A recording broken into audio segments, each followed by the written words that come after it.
kita cuman berpikir bahwa liburan aja masih salah.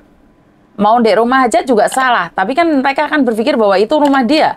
Dia itu nggak suka. Kadang-kadang dia pingin satu hari, dia pingin merasakan bahwa itu adalah kayak dia sendiri gitu loh.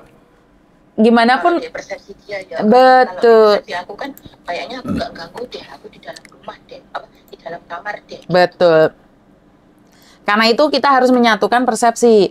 Kalau kamu berpikiran jelek, majikan akan berpikiran jelek juga. Tapi kalau kita berpikiran positif, maka majikan punya aura positif juga.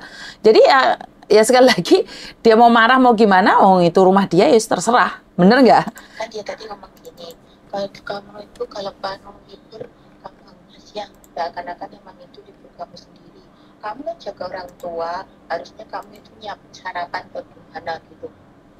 Biasanya dia itu orangnya tipenya kalau apa-apa kadang nggak mau dibantu. Tapi kalau aku nggak bantu, kadang dia itu cari kesalahan gitu. Iya. Kan? Iya, namanya itu, orang banyak. Namanya orang. Karena gini loh Mbak, saya itu tidak bisa ngomong apa-apa karena saat jaga orang tua. Mertua saya itu baik banget. Tapi kadang-kadang rempong juga, namanya orang tua. Paham nggak maksudku? Namanya orang tua itu agak nggak bisa gimana ya, saya tuh nggak bisa bilang bahwa mertua saya tidak baik, mertua saya baik, tapi cuman dia berpikir emangnya kalau libur dia tuh nggak paham gitu loh Mbak. Jadi sebagai orang muda kita harus memberi pemahaman. Kalau anaknya aja juga nggak peduli, nah itu sorone di situ. Jadi saya tuh harus memberi pemahaman pada dia. Kan dia libur, ya terserah dia dong, kan itu hak dia. Sekali lagi, nggak apa-apa kan dia di kamarnya sendiri. Jadi sebagai orang muda harus memahamin. Dan juga itu harus ada juga dari agent. Agent ngasih pengertian ke majikan. Daripada dia jalan-jalan loh, kena corona loh, biarin aja suruh dia di rumah kan lebih baik. Nah, itu kan sebuah masukan juga buat majikan. Ngerti nggak? Soalnya majikan itu hanya dengerin keluarganya dia, anaknya dia, atau agent saja. Tapi sekali lagi kalau agent sudah nggak tanggung jawab, ya itu mampusnya kan di situ. Kalian kan mampusnya saat tidak ada orang yang mau memberi pengertian pada majikan. Kalian itu serba salah. Terus kalau di dalam masalah saya ini, seharusnya saya sendiri yang inisiatif, maksudnya merubah. Kayaknya gini ya kan, biasanya aku kan sebenarnya nggak siang-siang amat, jam 8 itu aku udah bangun, saya mau keluar. Cuma kan dia ngomong gitu, apa harusnya aku juga bangun pagi kayak yang dia ngomong, maksudnya sarapan atau gimana gitu Mbak ya? Kalau menurut pendapat saya, seandainya sampean ikhlas lebih baik seperti itu, karena sekali lagi itu membuat dia lebih senang. Paham nggak maksudku? Karena itu cece saya sendiri yang jaga mertua saya. Libur itu aku udah bilang, Mbak keluar, saya akan ngasih kejelasan pada mertua saya. Tapi cecenya tuh sangat sayang sama mertuaku. Jadi padahal aku udah bilang, kamu keluar jam berapa aja nggak apa-apa.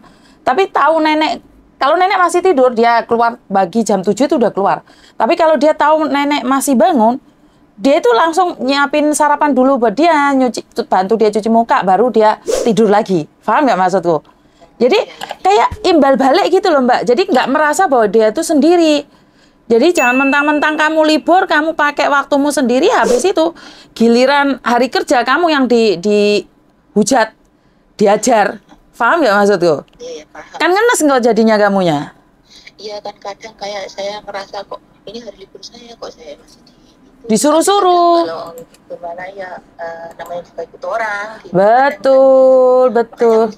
Aku hari ini telepon kan minta sharing itu tuh Mbak, kayaknya kan kalau ada orang yang diajak ngobrol kan minimal ada masukan. Betul. Jadi kenapa aku selalu bilang berhati-hati dalam segala tindakan atau apapun, karena ya kita tidak tahu. Kita itu benar-benar tidak tahu apa yang dipikir majikan. Lebih baik ya kita berusaha yang terbaik aja. Berusaha yang terbaik. Yang penting nggak terlalu gitu lah. Kalau maksudnya kayak nyiapin sarapan, kadang bantu dia kalau malam buang sampah atau cuci piring itu masih udah dalam batas wajar ya Pak? Iya, jadi yo ojo hitung-hitungan lah. Kenapa? Kalau kamu hitung-hitungan, mereka juga hitung-hitungan. Jadi menurut pendapat saya lah gak apa-apa, yang penting ikhlas.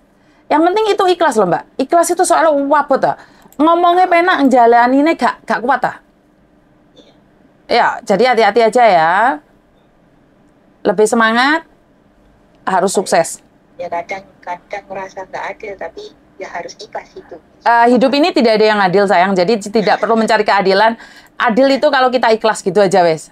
Semuanya terasa adil saat kita ikhlas. Paham? Ya, makasih Mbak. Nggih, matur nembah nuwun. Monggo. Oke, kalau kita berbicara tentang keadilan, waduh, saya tidak tahu harus ngomong apa Mbak. Karena sekali lagi, hidup ini memang tidak adil. Tapi kalau kamu merasa hidup ini tidak adil, maka kamu tidak akan pernah tenang dan bahagia. Coba kita jalanin, kita nikmatin apa yang ada, dan kita akan lebih bahagia gitu loh. Jadi kamu terlalu perhitungan, majikan saatnya juga perhitungan banget sama kita. Jadi menurut pendapat saya, apapun yang terjadi, tetaplah menjadi diri kita sendiri, ikhlas, dan pulang Indonesia bawa uang. Itu aja menurut pendapat saya ya. Kalau ada yang nggak setuju, bisa tinggalkan komen. Nanti saya akan baca di mana sampean yang nggak setuju. Karena saya lebih merasa bahwa lebih baik ikhlas. Maka semua beban itu terasa ringan. Tapi sampean nggak ikhlas, nyuci mangkok satu aja kalian akan merasa sangat berat. Jangankan sampean, itu yang saya rasakan.